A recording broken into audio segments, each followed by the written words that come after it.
Hey guys, Sharon DeMonte here, your tastemaker from Winemaker's Pantry with another great and easy entertaining tip. I'm going to make a romesco sauce with you today.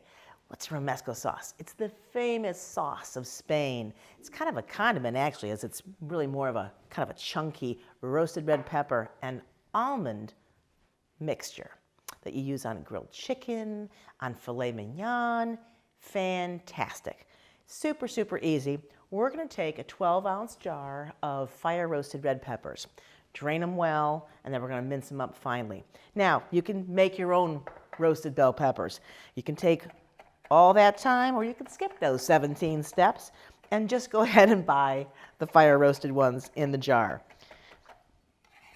I've minced them up really finely here and put them in the bowl. And to that, we're going to add a tablespoon of minced shallot and a quarter cup of minced almonds.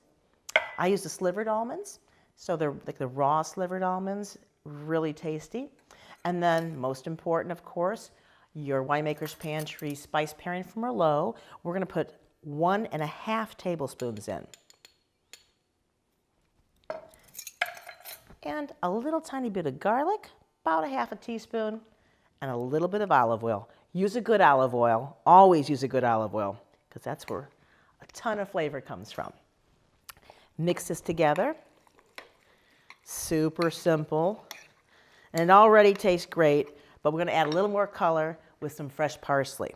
Now, here's the thing. I did this all on a cutting board, but if I was you guys, I would put all of those ingredients into a food processor, pulse it for a couple seconds, and then call it done.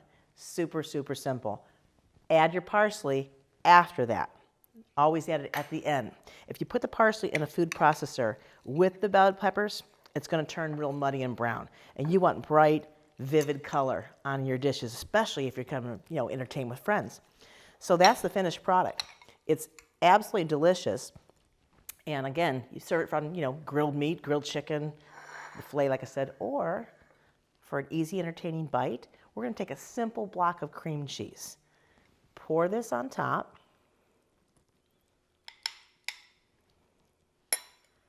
And then make sure you have some great crusty French bread around, a baguette.